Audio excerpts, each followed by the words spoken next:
एक बात और बताइए कि ये प्याज लहसुन पवित्र भूमि में उपजता है, फिर इसे क्यों खाने के लिए वर्जित किया गया है? प्याज लहसुन कोई कंपनी में तो बनाया नहीं जाता कि भाई गंदी बात है।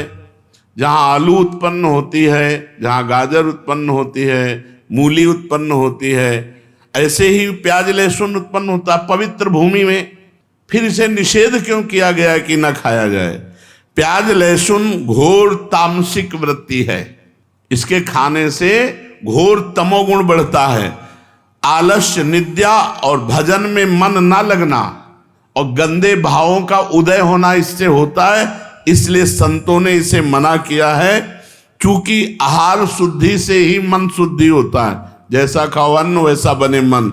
इसलिए आध्यात्म की उन्नति की इच्छा रखने वाले साधकों को कभी प्याज लहसुन पड़े हुए भोजन को नहीं पाना चाहिए। और जिस रसोई में मांस बनता हो उस रसोई में, उस पात्र में बने हुए खीर पूड़ी रोटी दाल भी नहीं पानी चाहिए। शुद्ध अंतःकरण हुए बिना सिद्धि नहीं मिलती, और बुरे भाव आते हैं तो अंतःकरण शुद्ध नहीं है। पर हम मंत्र जप कर रहे हैं तो क्या सिद्धि प्राप्त हो जाएगी? हाँ, प्राप्त हो जाएगी, क्योंकि मंत्र परम शुद्ध है। हम जप रहे हैं, हमारे भाव अशुद्ध हैं, तो वो मंत्र धीरे धीरे अशुद्ध भावों को काटकर परम सिद्धि प्रदान कर देंगे। और ये भूत प्रेत कोई कोई सिद्ध कर लेते हैं मंत्र से, इनकी क्या गति होती है?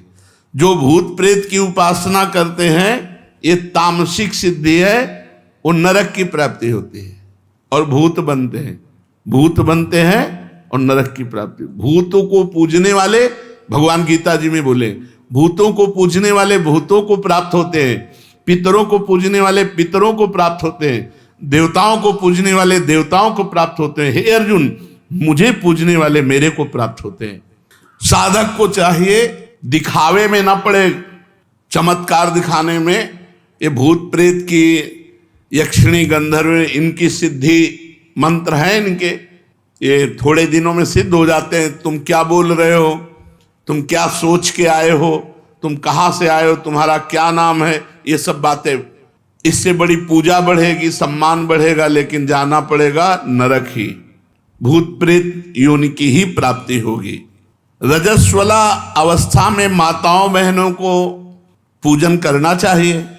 रजस्वला स्थिति में माताओं बहनों को दूर से दर्शन करने का अधिकार है, प्रणाम करने का अधिकार है, मानसिक पूजा करने का अधिकार है, मानसिक जप करने का अधिकार है, मानसिक पाठ करने का अधिकार है, प्रगट में पूजा करने का अधिकार 3 दिन तक नहीं है। जो भोग परायण है, जो गृहस्थी में है, वो 3 दिन तक अपने ठाकुर की सेवा दूसरे से करावें, क्योंकि रजस्वला स्थिति में शास्त्र निषेध करता है। अगर रजस्वला स्थिति में संख्या ली है, गुरु ने दिया है माला जपने का, तो कैसे पूरी करे? तो शायद उस समय काउंटर नहीं होगा जब उत्तर लिखा गया है। तो इन्होंने कहा कि सूत की माला ले सकते हैं या लकड़ी की माला ले सकते हैं। तुलसी की माला से रजस्वला स्थिति में संख्या पूरी न करें। अब तो बढ़िया सुविधा है, न सूत न लकड़ी, काउंटर अंगुरी में फंसा लो, मंत्र और नाम की संख्या पूरी कर लो। जप नहीं छोड़ना चाहिए, जप नहीं छोड़ना चाहिए। और किसी ग्रंथ का स्पर्श नहीं करना चाहिए, पूजा ग्रह का स्पर्श नहीं करना चाहिए, रसोई का स्पर्श नहीं करना चाहिए। अगर गीता, भागवत, रामायण इनका पाठ है तो जितना याद हो उतना मानसिक कर लेना चाहिए, ग्रंथ नहीं पकड़ना चाहिए रजस्वला स्थिति में। अब आखिरी में बता दीजिए कि सच्चा भजन हो रहा है, इसकी परीक्षा क्या है? सच्चा भजन हो रहा है हमारा, इसकी परीक्षा क्या है? भजन करने वाले की प्रतिपल उन्नति होती है। जैसे भोजन करने वाले को एक एक कवल में क्षुधा निवृत्ति, तुष्टि और पुष्टि होती है, ऐसे भजन करने वाले को संसार से वैराग्य स्वरूप का बोध और भगवान से प्रेम तीनों एक साथ बढ़ते चले जाते। यदि संसार से वैराग्य हो रहा है, अपने स्वरूप का बोध हो रहा है, भगवान से प्रेम हो रहा है, तो आपका भजन ठीक चल रहा है। अगर भोगों में ही आसक्ति बढ़ रही तो कहीं त्रुटि कर रहे हो नाम जप में।